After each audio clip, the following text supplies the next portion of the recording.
now. Unless it is... Ah! No. Apologies. I literally screamed into the mic for some reason. Ah, right. Now we have something. Okay, so... Let me just stop recording this. I'm so bad today.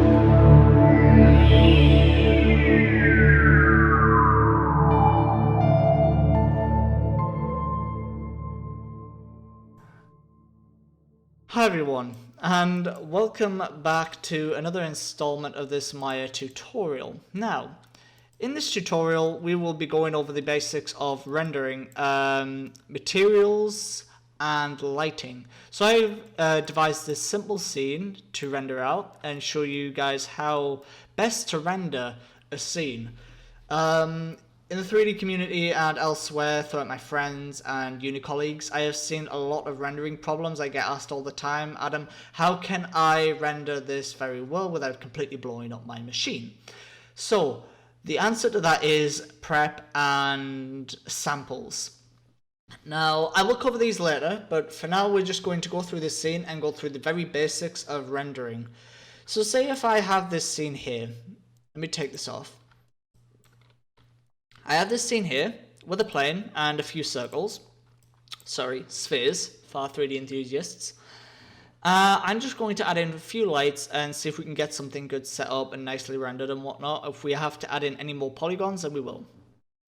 Firstly, we have our ambient light. Creates an ambient light on the grid or live surface. Now, this is fine. We can just put this in here. It's like our sun, essentially. It has, on the right side, we have a type of light, which we can change straight away. We have a color, the intensity, illuminates by default, or we can just turn it on whatever we want to. The ambient shade, shadow color, and so on and so forth. We get into these later on. Now, this isn't going to show anywhere. Like, it's not affecting the scene or anything, but if I click on the viewport toolbar here, it will use the lights and add the shadows. Now, we don't have any shadows. I know what you guys are thinking. Shadows, Adam, where are they? They should be here because you have shadow color. That is true, but from what I can see for now, in my last test videos, which I made plenty of them, we don't have shadow in this. It's mainly just to flush out the scene with light, just to make sure we can see stuff. Apologies, I get a phone call.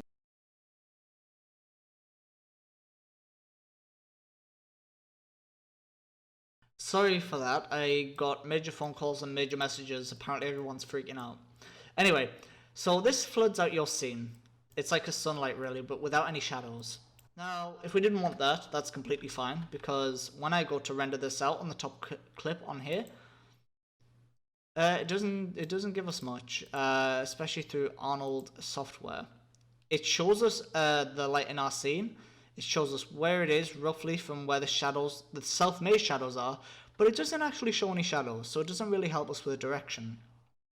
It's very good for grey boxing if you want to, but if you want to go a little bit further than that to show your client, I wouldn't do it. I wouldn't do it personally. So I'm going to delete that, and I'm going to instead add a directional light, which is, I really like the directional light. It's very good. It has a little bit more of a sun aspect to it.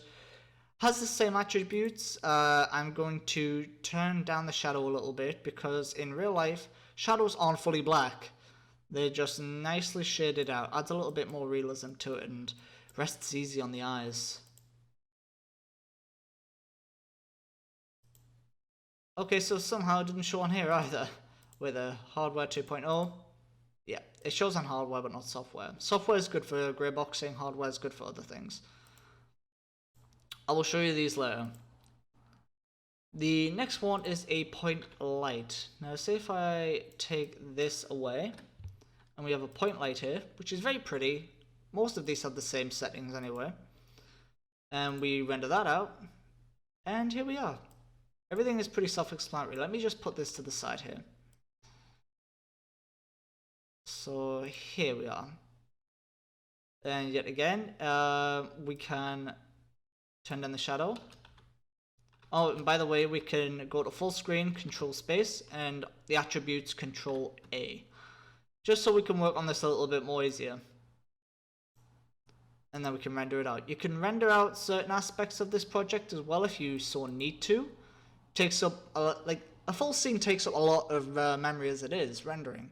But if you wanted to just check a certain aspect, you can click on the top left of this render view here, render region, click and drag, and render it out again.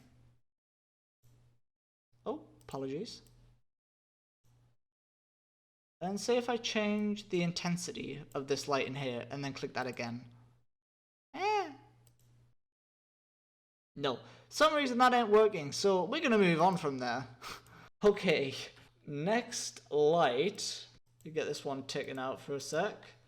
Get this point light taken out and put a spotlight in. These are amazing, trust me. I still use these for very technical projects if I need to, such as watches and so on. In this one, the settings are a little different. We have decay rates, we have cone angle, so we can change the cone line of sight. Let me just render this entire thing. Penumbra angle, we can soften this out. We can go out soften, inner soften. We can have a drop off point, so it lowers it down, but it makes it very nice and soft. Very easy to look at. Light effects such as fog, intensity curves and whatnot. Shadows, we can stick with that. In spotlights, we can add multiple. And what this can do to your scene is amazing. We can make a 2-point light system. This is a 2-point light system. We have 2 shadows, 2 sets of lights, and we can have 2 colors as well if we want to. So if I warm this up and I want to just change this to a weird freaky color, I can. I have less of a shadow on one, or maybe a more dominant shadow. And up the intensity or down the intensity a little bit. It's completely up to you. And then what we can have after this is, if I click on render, we have this more dynamic view, adds a little bit more color. It's very nice and quick to use. As we said, we've just done that in less than 5 minutes, so that is really good to use. Another tip for this, we can add a third light in the back. We can use this for another light as well. I'm going to keep this set up for now. And add a rim light into here. Now, a rim light's really good because, as you can see, pretty much in every movie ever created, you have your main character, but at the same time, you also have a rim light just to cover out that dark section so it doesn't die out on us. So if I deleted this now, and re-rendered it, we've got a lot of dead space. It doesn't show much of your actual object. If we did that again, then we get more foam. It's really good for showing foam. Softwares like Substance Painter have their own lighting systems, which they try to cover every aspect of your object. And this is really good. You can even do fake lighting, fake shadowing in Photoshop, but if we're going very technical right now, I would stick with this. I would definitely stick with this. So let me try another light. We have the area light. Now this is the one I was going to move on to. The area light basically is a bit like a spotlight, but it just blasts it from every direction that is facing forward. And the reason why I can tell it's facing its forward direction is because of this. The light faces wherever this spike is. And you can set up your own studio views in here. It's very nice. Even softwares like After Effects have this type of stuff where it's really good for it. As we can see, it's not done a great amount of detail on a rim light, but like I say, it softens it. It makes at least a foam. And I like foam within my my scenes. Now, excuse me. The next one would be a volume light on the grid or live surface. I don't tend to use these as much. I really do not. At all, if anything. But if you guys want to mess around with that, you definitely can. You can... Oh, hello. Interesting. You can mess around with the material attributes. So we can click on an object, go to its materials. We can mess around with that. Basically think of it like this is its own area and this is its own area. We can create a new camera if we want to, but I will get into that later. New materials, antiscopic. We have the standard surface. This has just been introduced into Maya 2020. I don't know if I'll be using this much. I will stay loyal to my blend material, but here's how that can work. Now, before I do any more rendering, I will warn you guys that if you want to get everything in frame, click on your resolution gate above, and it will show the area which you will render out. I will stick with this and get up here. Okay, so let's go on to materials now. We have 3 spheres in here. Each one we can apply a different material to. I will add each one its own material and see how it goes. The 3 main ones I use is Blaine, Lambert, and Fong. Now, the entire scene here is made with a Lambert. So I'm going to keep the plane as a Lambert, but I'm going to change the big one to a Blaine and see how that renders out differently. We can see we've got a bit of sheen, a little bit of reflection. It's a bit more plastic look. I'm going to do the small one as a Fong material, and if I render that out, it's a bit more powerful, and we can change that later. On the medium sized one on the far right, we can change to a, let me do a ramp radial material, see if that works. I don't know if it works much. Do we have any presets in here? Yes, ramp cartoon. That's good. Yeah. Let me re-render that out. Yeah, so in here we have our foam material. And like I say, each one of these materials have their own attributes inside of them. So if I go to the attribute editor for its material, I can't do it. I'm just going to quickly go over here, yeah. So in the Blaine, we have, each one of these will have everything the same besides a ramp shader. So we can change the color if we need to. That's great. We can go a little bit funky on this one. Render out selected region, can we? No, we'll do the full thing. Okay, so now we can change this. We can add transparency, so it turns into a little slime bubble. Ambient color, this just makes a little bit more seeable. You can see it more seeable. My God, never thought I'd learn English. Incandescence, I never really have to mess with this either. It's been a while. Diffuse, we can either add saturation or desaturate the entire thing. This also works with light in your object. Translucence, we can semi-see-through or blacken out the light, so more light gets transferred onto our object, or none, it gets very smooth. So I keep this down. Translucence, depth, and so forth. You can continue changing these if you need to, but like I say, I don't really mess with this. Eccentricity, or as I like to call it, the specular size. We can make this a little bit more plasticky. We can have a specular roll-off. We can turn it on or turn it off. Change the color and the reflectivity. So we turn down the specular color, add more reflectivity to it, and that's fine. Change the reflective color if we need to, but we won't bother with that for now. And yeah, that is our Blinn. I'm pretty sure that there was something here with glow. Yes, can I add the glow to this? It's been so long since I last used any glow, so I might just leave that out for now. Oh, actually, Maya software does that pretty well. So yeah, we can do that really well on that. Like I say, some of these render engines hold other some attributes where others won't. Let's just turn that glow right down. Okay. And we can even hide the source if we need to. We can turn it right up and hide the source. We have this nice, cool halogen look, which I really like. Anyway, I digress. Next one would be our foam material. Now the foam material is very interesting. It comes with most of the simple stuff, But in this case, we have a reflective option. Becomes a very, very, very shiny. And we can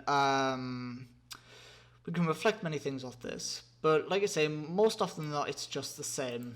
Yet again, I would still use Blend because it's a nice world between Fong and Lambert. Now, the RAM shade I haven't had much time with, but I will try it for you guys. So we can either change the gradient by the way we're facing, we can change it by the brightness, which is on. We can change it by the light angle, so it's a global changer, which looks insanely nice. I like the little outline they've got going on here as well. That's a nice addition to it. The normalized brightness, which just basically shoots out the brightness via the normal direction. Transparency, let me just get this up here. If I turn it down, yeah, so if I turn it to complete white, it will go completely transparent. As you can see, nothing but the specular stuff getting added to that. Now, let me just revert that again. Yeah, so now if I change this, it adds a Fresnel effect. A Fresnel effect's basically where the it's like an inner glow in a way, so we can have that. And that it makes it look very nice, very weirdly sci-fi-ish, so I will stick with that. The ambient color, we can just black that out again if we need to, but I'm not going to. And you can go through each one of these options if we need to. The specular roll-off is insanely good. It actually changes the way we want to see our object. I want to turn that right down so it's not too strong on my object. It's right here. Reflectivity if we need to, but I'm not going to do that. The environment, I don't want to touch that either. But as we can see, the specular roll-off has changed direction a little bit. But yeah, that's all really good. So these are the main materials that we can use. Now, let me show you guys, let me take this off. Let me show you guys how I get very nice renders out of something. Now, I'm going to come off here and go into a new project. Okay, everyone, so we're back to this, this scene kit. So I have different assets in here which comprise of different textures and whatnot and so forth. I've pretty much blurted everything out with one texture so I can render out a full scale scene of this for my portfolio. But what we're going to do is I'm going to show you guys the different rendering engines and how they affect. So we're not going to go through materials, we're not going to go through lights. We're just solely going to look at how our scene will show. Now, for me to actually have a look around here and not mess up the rendering, I'm going to add a new camera into this. So here's our camera here. And if I go to panels, perspective, yes, panels and perspective, I'm going to change to the camera that I've just placed in here. So we should officially have been facing this way, but now with this new camera. And in this camera, you can change anything. If I go to Control A, and it shows our camera attributes, so if you click here, it still shows you them. We can change the angle of view, the focal length, and so on. I will let you guys mess with this. I won't go too into depth with it. But that's what we can do, pretty much. I will leave it like this. Open my render gate.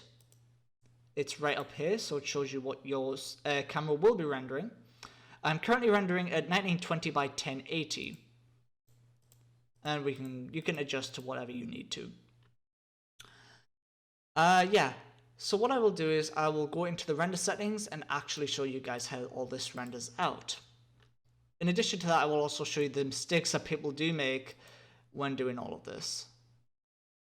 Let's take this down, yeah, there we go. So in the top of this here, you get this clipboard with a little cog. It is the render settings, so I will open this. Firstly, I will show you guys the render view. So this is our render view. Now, this is the side of the camera that we originally placed in. I'm going to go back to our original camera perspective. So even if I render this out, we'll render the camera that we're facing, unless I want to change it, which I will. Yeah, that's fine. So let me just add a few lights in here. I do it my own way, but you guys can do it however way you want to. I'm going to change to a directional light, and I'm going to face this down, decrease the shadow a little bit, and I will press render to that. So here we are here, we've got a little bit of something showing now. Let me go hardware for this, so we can at least see the shadows. So now we can see the shadows, they look pretty well, they look very nicely done. I'm going to increase the intensity as well. It's completely fine. So now we actually have something here which is feasible to look at. On this church side here, you can see some hard edges which I haven't smoothed out yet, but the rest seems pretty good. I like the look of everything right now. We can go further if we need to, but like I say, we're just going to stick with this for now. In our render settings right here, this is for Maya Hardware 2.0. We can change the common settings. So this is just Maya's settings. We can change the camera that we render through. So this, in this case, it's the camera that we place, not the one that we're looking through. If we did, then it would go back to, oh, shamefully, it's not doing that. I don't know why. Usually it does. Anyhow, below we have the image size. So I usually do a 1080p, but it just sets it to however you want it. This is your choice. I just keep it like this. We can change the resolution. This can affect a lot of things, but nothing at the same time. It just adds a certain quality to your image. And that is about it. If we want to do animation, we have a frame range here, which we can start from one end on another. We can skip certain frames, renumber frames, create a custom extension, and add a suffix on the end of our frame. The image format I usually keep as JPEG because I'm rendering out in JPEG images. Some people do PNG just because, I don't know, I'm weird, or maybe they're weird. Okay, so in Maya Hardware specific options, I don't really mess with any of this, but I will try to go through as many as I can for you. So the consolidate world, let me see how this changes everything. Okay, nothing at all. I can do GPU instancing, which I don't actually know what that does. Transparency algorithm, we can change these up, we can. I don't know how it affects different ones, but I will try that now if you guys want me to. Okay, it does bugger all. Transparent shadows, nothing as well, but hey, what do you know? Like I say, each one of these has their own thing. I will let you guys mess about with this if you need to. Let me take it with the screen space ambient occlusion. And then reapply it. Okay, so it does a little bit on the screen space ambient occlusion, but not too much. Motion blur, only if I was doing animation. Hardware fog, I don't want to do anything with fog right now. Only if I was an engineer, I would do fog. Anti-aliasing, I want to either smooth out the wireframe or whatnot. This keeps everything nice and clean for me if I need to. Floating point render target, I don't really want to mess with this. And render options, there's everything else as well, if you want me to. That's really cool. The X-ray mode's really cool. I like it. We can do a wireframe on this. I didn't know we can do that. Okay, that's very cool. Yeah, I can do that. Wire unshaded. I like that. Let me try this. Oh, okay. I really like that. We're gonna use that another time. So we have Maya hardware. We can have that. Maya vector. I mainly just use this for how can I say it? It's mainly for me used for keeping very cartoon stylized images, keeping everything sharp and clean. I wouldn't recommend it for that as much, although it is an alternative, but we can use Maya Vector for wireframing. I would absolutely recommend it for wireframing, but nothing else that I can think of. I think I might have just broken my PC again. Oh, there we go. You can go to full color, average color, anything like that, but I don't really bother with it. Let me just turn up the hairlines here, do the entire mesh. Actually, let's do an outline. Excuse me. My throat's very dry. Okay, there we go. So we've got the outline of each one of our objects here. We can either do the outlines or we can do an entire mesh. I kind of like this outline. It's very good for storyboarding, if you will. But yeah, next one is Arnold Renderer. Now, Arnold Renderer came out for Maya in, was it 2017, 2018, I think? And it came with a few perks. Its own lighting system, or engine, if you would. Its very own rendering algorithm. I think it was either Maya that Autodesk who created it, or it bought out another company, or whatever you would think. Now, let me just roll up my sleeves, or roll them down because I'm really cold. Say if I went into the Arnold Renderer, and that would be completely fine. If I rendered this all out, it would take forever in the render view. It would take forever in the render view. Now, this is what I said about Arnold having its own system. I'm going to stop rendering this by holding down escape, so I'm not using too much of my engine. I'm going to go into my common attributes and change that to camera 1, which it's on. Then, apart from going through my usual rendering system by clicking on these boards here, I'm going to click on Arnold on the very top toolbar and click Open Arnold Render View. Now this shows you a black screen. I'm going to use the same setup, side to side. And what this does, which is amazing, it shows you the canvas of what you render, which is 1920 by 1080.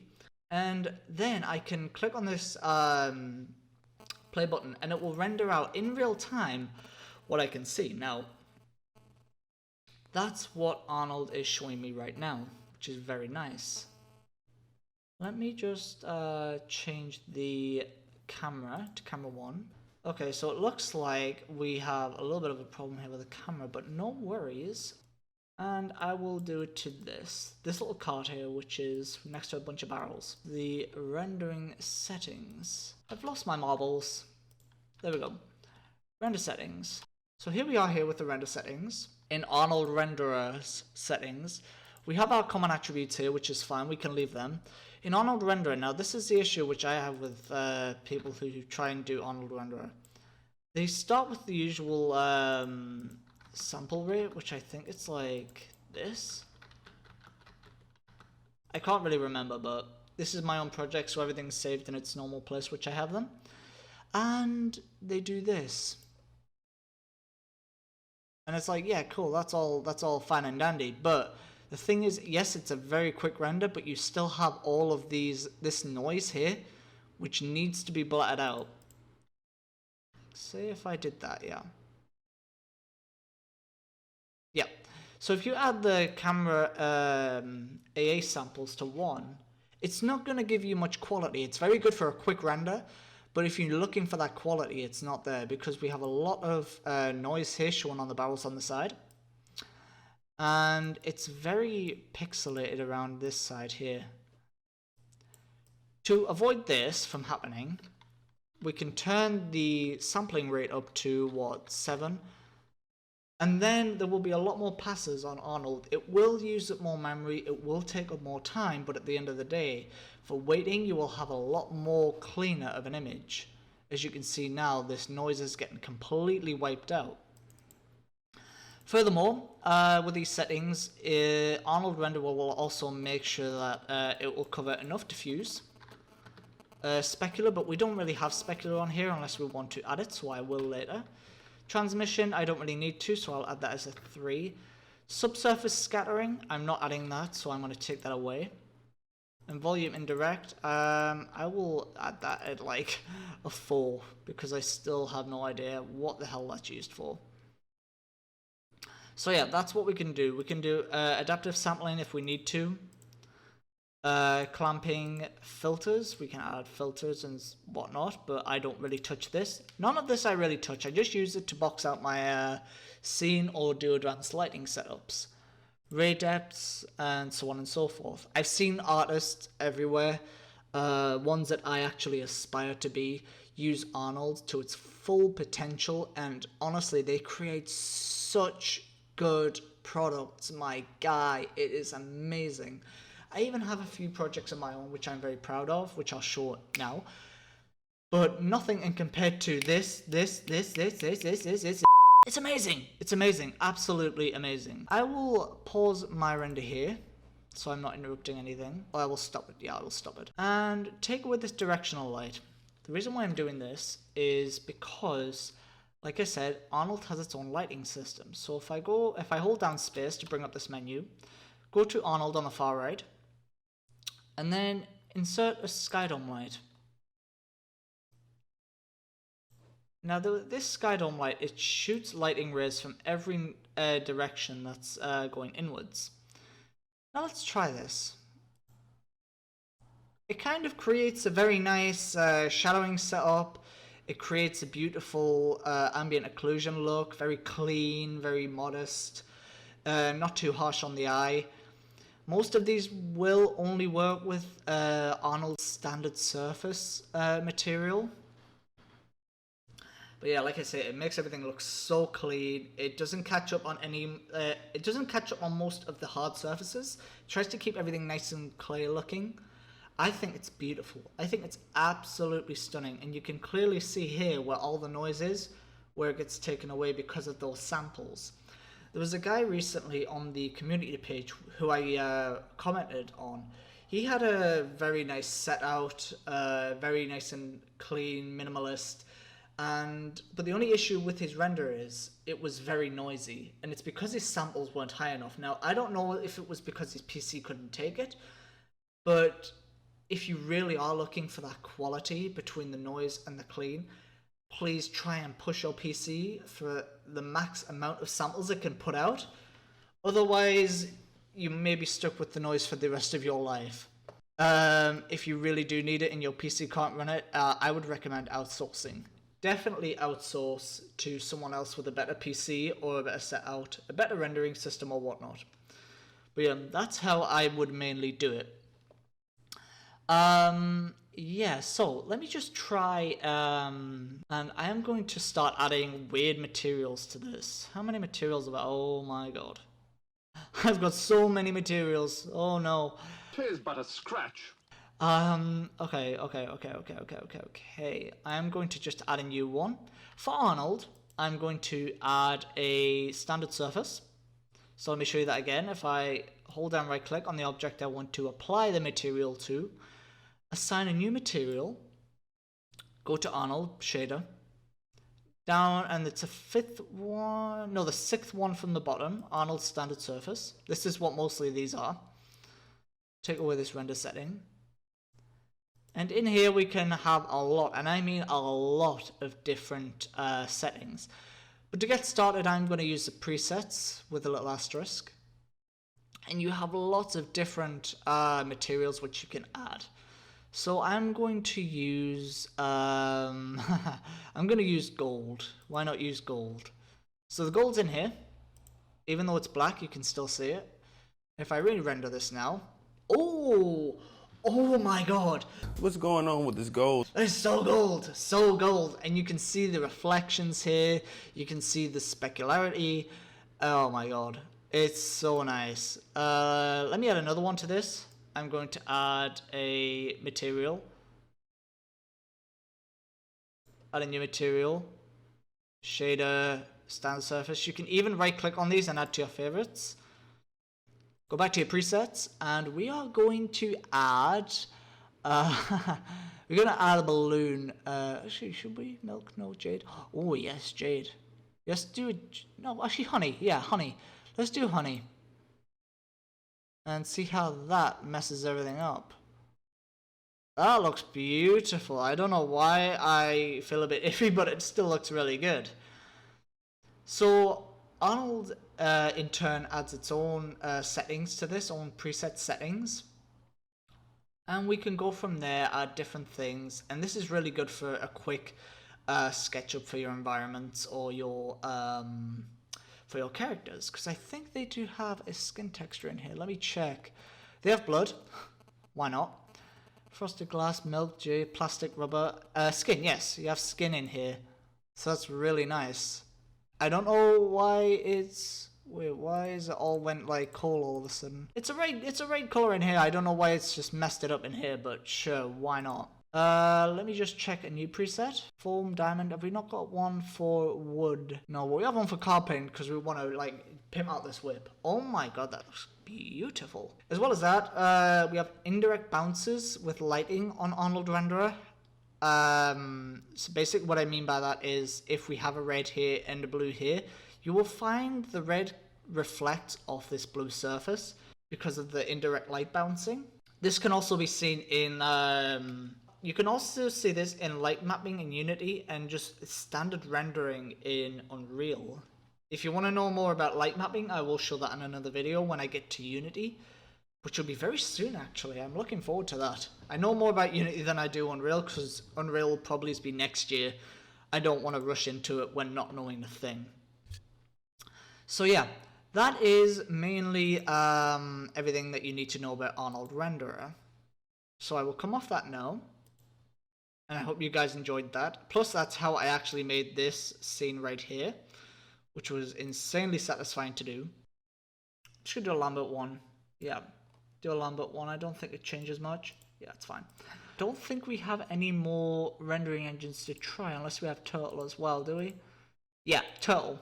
Now, when I was starting in college, my art tutor said everybody's renderings looked but he told us to install Turtle, which is preloaded into Maya. You'll just have to find it a certain way. I'll show you after this. Besides the common attributes, in Turtle we have baking and rendering. In rendering, we have a sample rate like in Arnold. Global illuminations. We have environments, which can be used like skylights or your own image-based lighting, and so forth. So let's actually try this. Let's actually try render with this. We go back to the normal render view here, and what it will do, Turtle, it will blast the entire scene with a light, which will essentially, it's like light mapping in anything else. It will light map the entire scene, and then it will reapply the materials over the top of that, which I think is absolutely amazing. And sometimes I think this still matches up on par with Arnold. It's like a very bad looking Arnold for Maya, which is free. So I recommend this at any time if you need it, especially when you want to show a really good render at a very low level. And your PC can definitely handle it, trust me. I don't know if you guys have heard my PC in the background, but it's really kicking up a storm, and that's with an i7, a 2070 Super, and did I say i7? Yeah, i7 27 Super, 16 gigs, and all the bits and pieces. I will leave you guys with this. It's a lot to cover, and I said this was going to be a very long video. I am 44 minutes into recording right now. I will have a lot to edit and cut out before my partner gets home. So that means I'm spending nil time with her. Sorry. I need to do what's best for the audience. And yeah, the next one I might go into, if you guys have any questions, I can go further into the rendering, the camera, the lighting set out. But yeah, I hope you guys enjoyed this video. Leave a comment down below if you want to see anything else or anything more. Leave a like, please. It would do me a massive bonus. Leave a dislike if you want me to come find you and kill you. Nah, really, I'd be fine. Or give me a follow or subscribe, whichever you want to call it. I am on the Facebook's Maya and Maya Tutorials and Modeling group. Thank you also for the 3D tutor on there that has been sharing my videos. I appreciate that to the world and back. I really do. Thank you so much. Thank you for everyone else who's given me support, my friends and family who I've recently just told about this project. And they seem really happy with it. They've actually watched a few of my videos, which actually made me very emotional. Because my last YouTube channel was a gaming YouTube channel, because I was MLG Pro 42069 0191, So yeah, I hope you guys enjoyed this, and I will see you in the next one. Goodbye.